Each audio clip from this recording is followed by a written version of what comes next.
Hey guys, Angad here, and today we're talking about Instagram. Who doesn't love Instagram?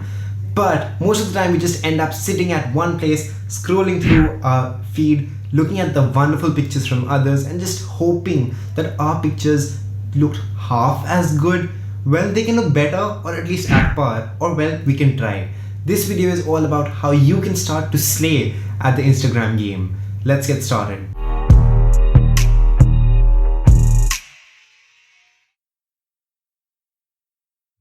Now, first things first, to be an Instagram slayer, you need to have an Instagram account. I'm pretty sure if you're watching this video, you already have one. The next step is to have a camera, because to upload pictures, you need a camera. Now, I personally cannot use a camera like this anymore. This is a SLR, unless this still worked and I could copy the film onto a digital format. But this is out. What we have now is DSLRs. So you can use a proper DSLR for high-end pictures. I have my Sony a6300, which is a mirrorless camera on the tripod right now. That's also a great camera that I use for Instagram. But other times when you have no camera with you, even your smartphone works brilliantly well. Now this is an iPhone 7 Plus, but I think any good smartphone will do the job.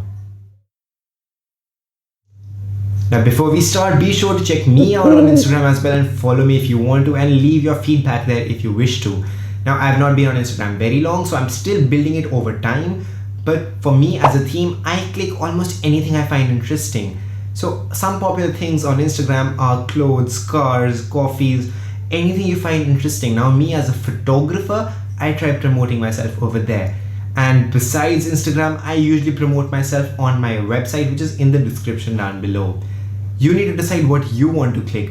So if you're a girl, maybe you want fashion as your main theme, so click clothes, click what you wear, do all of that. Do not make Instagram a totally selfie hub, that too bad quality selfies. Don't do that. See what you want to click, check out popular Instagrammers, see what they're doing, see what's working for them and adapt that for yourself, don't copy. So a good way to get inspiration for your work is just head out. Half the time you're sitting at home, and honestly after a point, even sitting at home, you can get a ton of ideas. But step out, the world is a big place, you get great pictures.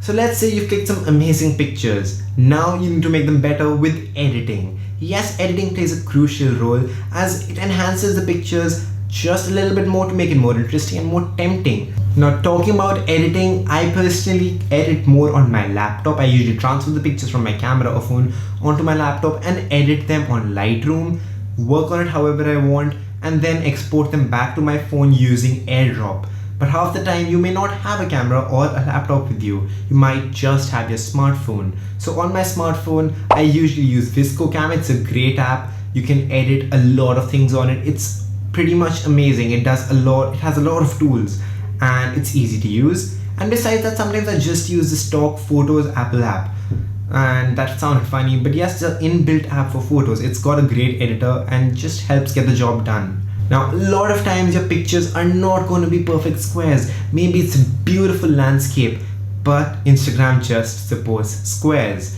So what you can do is use this app called Square Ready. Now, Square Ready allows you to fit your entire picture into a square and you can readily upload it. So it's one of the best apps I've used. I know there are many similar ones, but this is the one I use. So once you've got a decent collection of pictures, you need to upload them. Now, Instagram is all about beautifying your profile, your feed. So the best way I find to do this is making it planned, organizing what your feed is going to be before you even upload them. So for this, I use a great app called UNUM. I don't know what it stands for. It's just a great app. What you can do here is actually place all your pictures on a grid and see what it's going to look like and move them around and just see what fits with what. Sometimes a particular order doesn't look as good as the other one. This app also allows you to create grids. So if you've seen my profile, I have done a few grid pictures. Those were done here. So by now you've got a great idea how Instagram works, but now you need to maintain it, and especially maintaining a theme can be challenging as something is trending right now and maybe not later. Today the weather's in the tones of blue, tomorrow it may be warm. So you need to find things that work for you. you need to find particular colors that work for you. So you need to maintain a theme. If you have a popular or favorite Instagrammer, see what colors they're using. A lot of girls on Instagram use whites, pinks, golds and silvers in their theme. I think that's quite common. And guys use a lot of blacks, blues. So a lot of people use a lot of colors. You need to see what works for you. Maybe it's white, brown or black. And that sounded racist. Do not sue me. Now coming back to the video, personally on Instagram I love following this guy called Alex Satya1. I hope I pronounced his name correctly. He basically works in the themes of brown, red, black and sometimes orangish tan. And his Instagram feed is amazing. You should check him out. Now my feed on the other hand is pretty much random most of the time, but I am working on it as well.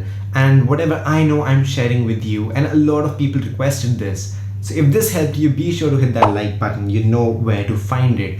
And also follow me on all my social medias. And that's been it for this video. This is Angat and I am signing off. Catch me in the next video or on someone else's channel or wherever you may catch me.